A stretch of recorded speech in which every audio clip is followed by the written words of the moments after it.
Bonjour, je m'appelle Jean-François Bernier, je suis le protecteur national de l'élève. Il me fait plaisir d'être avec vous à cette fin de semaine sur le thème du respect. C'est un thème important, c'est une notion importante, c'est pourquoi ce thème-là, ce slogan-là du respect, c'est le devoir de tous, qui a marqué cette dernière semaine. Nous, on l'intègre à tous les jours dans notre travail auprès des élèves et de leurs parents. D'ailleurs, mon devoir à moi et celui de mon équipe, c'est de s'assurer du respect des droits des élèves et de leurs parents dans leur parcours scolaire de manière sécuritaire et que ça se passe de la meilleure façon possible. On est partout au Québec, dans les écoles publiques comme dans les écoles privées, dans les centres de formation professionnelle, à la formation aux adultes et même auprès des enfants qui reçoivent l'enseignement à la maison. Vous avez sûrement eu l'occasion de discuter entre vous, soit à l'école ou à la maison, de ce que veut dire le respect et les manières dont on peut le faire vivre au quotidien. J'aimerais moi aussi, comme protecteur national de l'élève, me joindre à cette importante discussion pour qu'on puisse parler ensemble de respect, des gestes qu'on peut poser à chaque jour entre élèves, mais aussi avec les enseignants et les autres personnes qui travaillent dans nos écoles. Comme l'écoute et la communication sont des alliés importants du respect, je pensais vous partager quelques questions qui nous sont fréquemment posées. Alors, allons-y, on se lance. Oui, alors la première question qui nous a été transmise vient de Raph, 11 ans, et elle va comme suit. J'ai vu votre affiche à l'école, près du vestiaire. Je me demandais, qu'est-ce que ça veut dire, ombudsman? Cher Raph, c'est une excellente question. Merci de la poser. Un ombudsman, c'est une personne comme moi et comme les protectrices et les protecteurs régionaux de l'élève, dont la mission première est d'assurer le respect des droits de certaines personnes. Dans le cas qui nous occupe, c'est les élèves et c'est leurs parents. C'est pourquoi on se présente comme étant l'ombudsman de l'éducation au Québec. En fait, un ombudsman, c'est quelqu'un qui est neutre, qui est impartial, qui est indépendant de toute influence externe qu'il pourrait y avoir. Donc, qui est capable de faire son travail sans avoir d'influence, sans être forcé de dire ou d'écrire des choses qui ne feraient pas son affaire. Donc, protecteur de l'élève veut pas dire avocat de l'élève, ni des parents. Par contre, si on juge que la plainte est fondée, c'est certain qu'on va recommander des choses pour régler le problème ou améliorer une situation.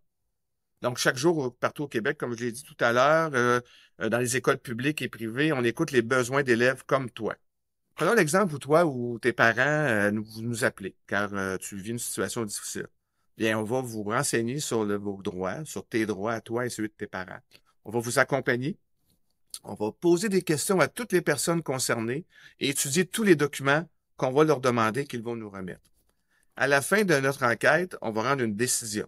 On appelle ça des conclusions, qui confirment si la plainte est fondée ou pas. Et dans laquelle on va faire des recommandations pour régler le problème ou pour éviter que ce problème-là se reproduise pour toi ou pour d'autres élèves dans ton école. Tes parents ou toi, vous pouvez faire appel au protecteur national de l'élève pour plein de raisons. Par exemple, les services spécialisés sont pas ceux qui avaient été établis au début de l'année scolaire ou encore que l'école a mis fin à ces services-là. Qu'il y a des enjeux de sécurité dans l'autobus scolaire ou dans la cour d'école, ou encore tu es victime d'intimidation à l'école. Voici des exemples donc typiques de notre quotidien dans lesquels on intervient pour les élèves et leurs parents. Voici maintenant une question de Madame Julie, enseignante, qui vous dit: Monsieur Bernier, comme enseignante, je vois et j'entends toutes sortes de problématiques en lien avec le respect dans ma classe, dans mon école. Dans ma position, face aux élèves et aux parents, qu'est-ce que je peux faire? Moi, ce que je peux vous répondre, c'est que, première des choses, ça doit pas être toujours facile d'être un enseignant ou une enseignante. Il y a des défis tous les jours, j'en suis bien conscient et on en entend parler, bien sûr.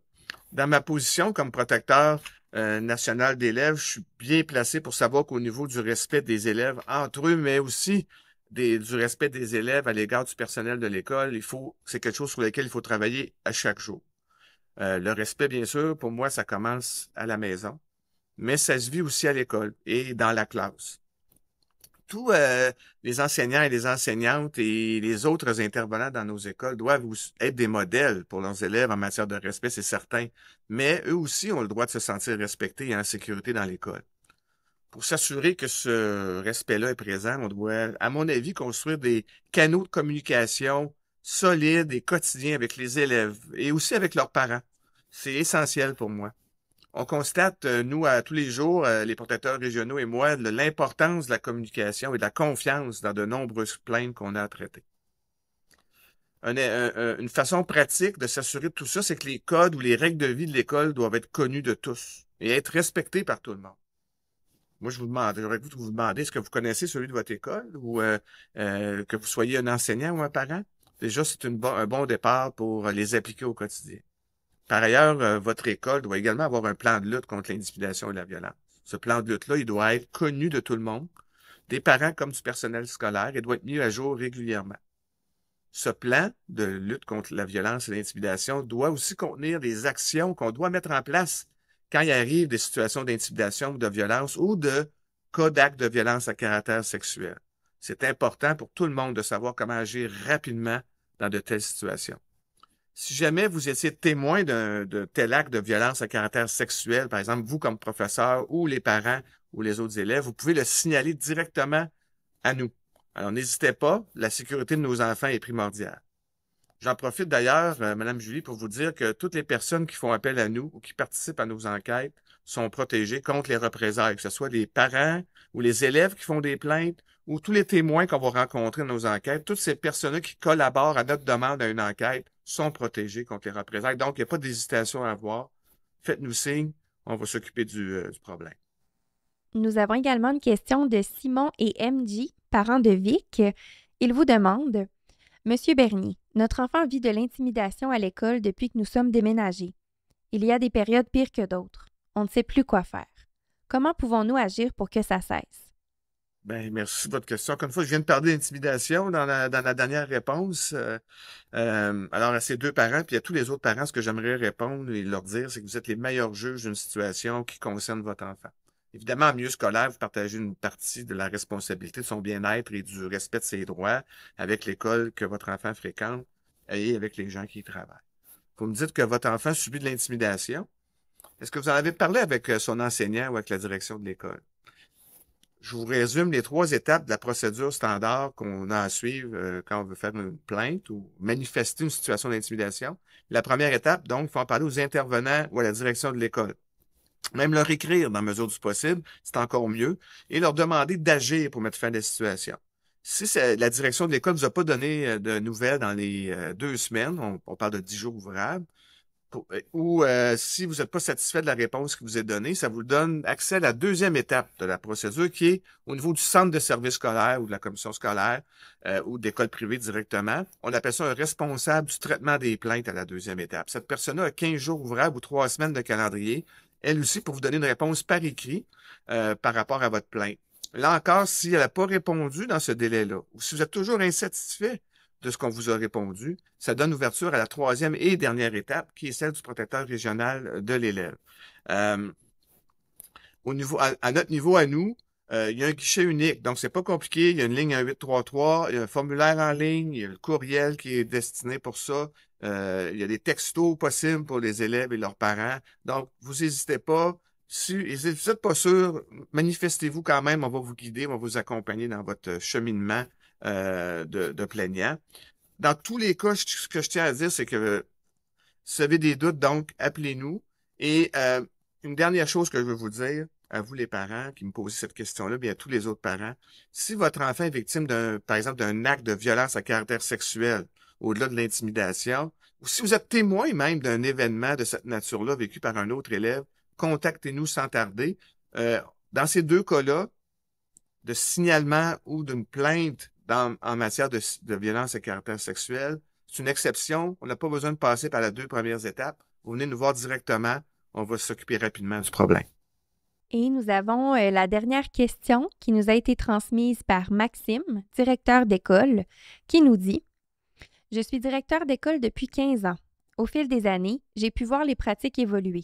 Tout le monde doit s'adapter. J'aimerais savoir en quoi votre travail contribue à l'amélioration des services scolaires et comment je peux vous aider. Monsieur le directeur, merci encore une fois pour votre message et pour votre question surtout.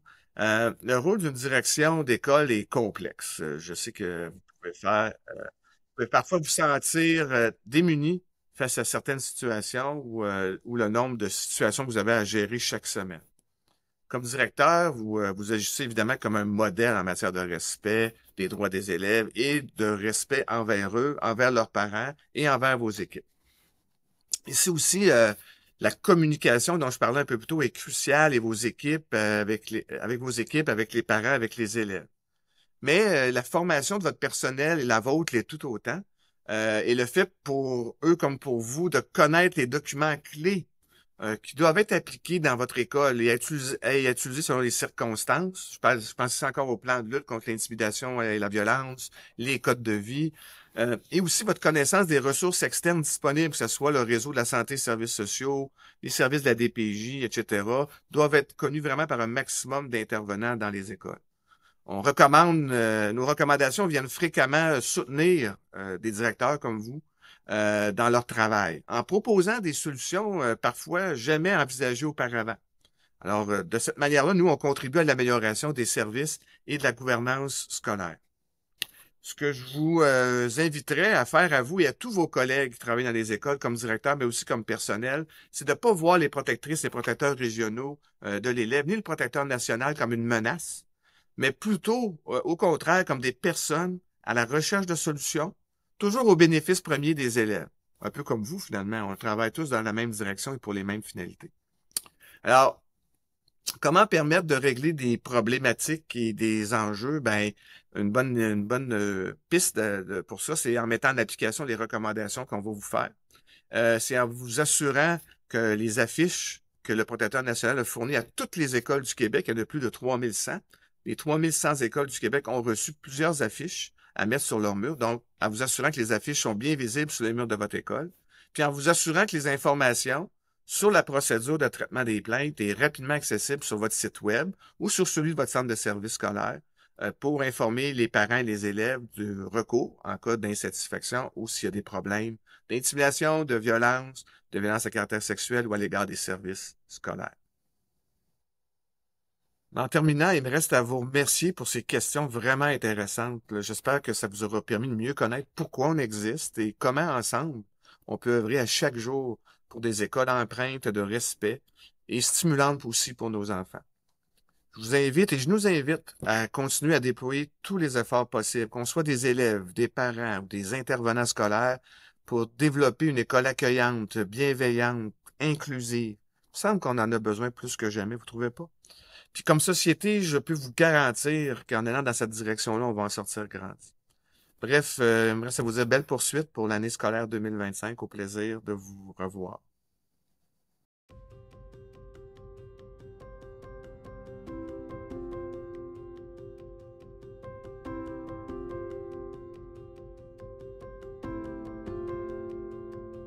Le ministère de l'Éducation souhaite remercier ses partenaires et collaborateurs pour cette capsule.